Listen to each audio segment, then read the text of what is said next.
We continue our study of the Gospel of Matthew. We find ourselves in this portion in Matthew chapter 18, and I will be reading from verse 22, and I will be reading from the King James Bible. This is a nice Bible because it's large print. I'm of that age, I need large print. You ever notice some Bibles, the print, it's just a little hard, and when you get to this side of life, pretty difficult. Jesus saith unto him, I say not unto thee until 7 times, but unto 70 times 7. Now, if you look at this verse from a number of different translations, there is a sense in which the underlying Greek text is not clear. There is some confusion as to what the original text said. Is Jesus saying to forgive 77 times, or is Jesus saying to forgive 490 times? That is 70 times 7. Now, if you are a person and not a robot, you understand that the difference between the two is non-existent. The reality is there is no difference between having to require to forgive somebody 77 times or 490 times. In other words, if you follow Major League Baseball, it's not like an umpire with one of those clickers, we're called to click 1, 2, 3, Jesus is saying we do not forgive once, twice, or 10 times and say that is it. In fact, what Jesus says here is really an essential truth to living with people. In a marriage or family, you need to learn to forgive multiple times, or that relationship will sour. The central rite of the Christian church is communion. Communion is about our relationship with God, but it is also about our relationship with one another in the church.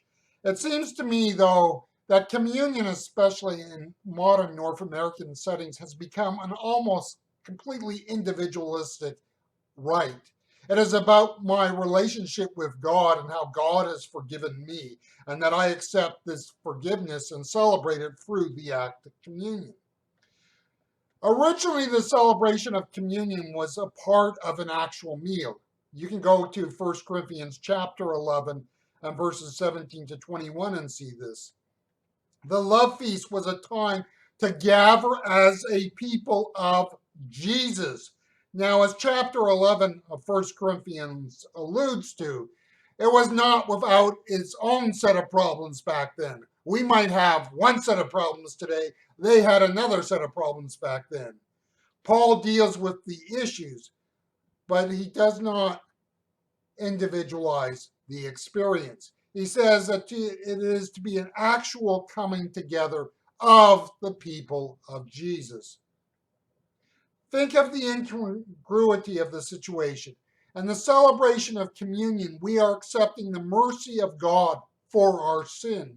How can we take hold of that chalice or of the loaf if we at that moment are not prepared to forgive my brother and sister in Christ? In an earlier selection, we talked about how the church can be anything but forgiving and can fail on the basis of interpersonal relationships. If I want his grace, then I must extend that grace to the family of God he has given me. The Eucharist is a call to do what Jesus has done, extend forgiveness. If we as a community of believers cannot live out and in practical terms extend forgiveness to those who we will spend eternity with, then it will not happen in our lives to those we interact with in the world around us. There is power in the people of God when grace is lived out. This is what we want people to experience when they come to our church. It is not to paper over or ignore the unforgiveness and the grudges we have, but to be an actual community that knows how to live out grace. If you attend church long enough, you realize how much in the life, how much that which is in the life of the church can be faith. There are people who can mesmerize you with their Bible teaching skill, who are serial adulterers. There are those whose voices as a part of a worship team speak of the glories of God, and who in their home life are a holy terror. There are pastors of significant churches who carry an aura of godliness, for whom the faith has long since died. Now, my point is not to be unduly negative or to say it is all this way. What I'm saying is that the reality is in the life of the church, there is much of it which can be faked. But there is one aspect of faith that cannot be faked, and that is a spirit of forgiveness. A spirit of forgiveness flows out of an actual stream of grace in our life. You know, that's why when a community of faith that claims to be a community of faith cannot forgive those within its midst, then it says and speaks volumes about its experience of grace or their lack of it.